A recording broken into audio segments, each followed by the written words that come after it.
از درون ماشین خودش طریق زوروری کشیده میبرند. ما بگاه خبر شدیم. пайвандони Фахриддин Ҳайбуллоев даъво доранд ки писарашонро бо вуҷуди беморӣ баъд аз боздошти мақомот аз комиссарияти ҳарбии шаҳри Ҳисор ба Душанбе овардаанд. Фахриддини 21-сола аз рӯи ҳуҷҷатҳои тиббӣ дорои бемории энурез ё сармохӯрдагии роҳи пешобгузар ва гирифтори бемории асаб будааст. ҳақро ба ҳақдор расонанд ки фарзанди ман касал аст, фарзанди ман бемор аст. фарзанди ман саҳат мешуд майлаш хизмати ватан барои вай ҳичи не. Клиникаи 6 бурда оператсияам карданша нашуд, табобат гирифта натонистам. Ман метавонам либосоша нишон диҳам ки фарзанди ман пешоб карда ки куҷо барам ман фарзандам.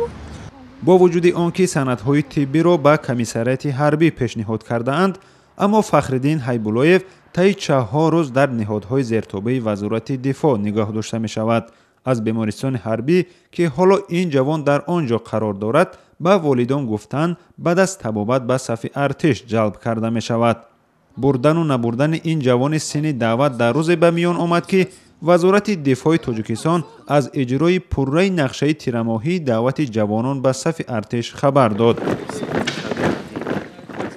нахуст шаҳри Душанбе нақшаи даъватро иҷро кард ва аз ҳама охир ноҳияҳои тобеи ҷумҳур теъдоди ҷавонони муқарраршударо ба артиш гусел намуданд. масъулони вазорати дифоъ дар мавриди қазияи иҷборӣ ба сафи артиш ҷалб кардани Фахриддин Ҳайбуллоев ба мо гуфтанд ки низомиён ба даъвати ин ҷавон даст надоранд, аммо дар бораи беморияш иттилои бештарро баъд аз ташхиси нав ироа хоҳанд кард. дар сурате ки агар бошад ки беморишон ҳанӯзам 2012 то ин вақт 5-6 сол мешавад тақрибан. агар дар сурате ки тасдиқ мешавад ки дар ҳақиқатан ҳамино беморан тавобат наёфтанд, ана барои ҳозир ҳамичи фақат муайян кардан ва тасдиқ шудани бемор будан ё набудан ино. барои чи тавобат нагирифтан ё ки ҳанӯзам қобили хизмат ҳастан ё нестанд. ҳолати коран ҳамичаст. мақомот мегӯянд иҷбори ҷалб кардани ҷавонон ба артиш дар ду даъвати охир ба таври чашмрас кам шудааст. дар ин маврид сокинон шикоят доштанд, вале таҳқиқи онҳо собит кардааст ки ҳолатҳо бо айби мақомоти интизомӣ ва маҳаллӣ рух додааст.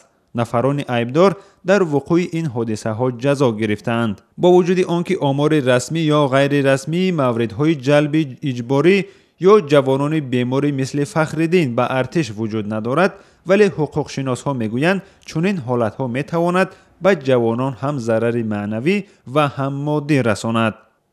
мувофиқи қонун ҳамин беморие ки ин ҷавонмард дорад дар байни мардум вай эълон кардан мумкин нест, номумкин аст.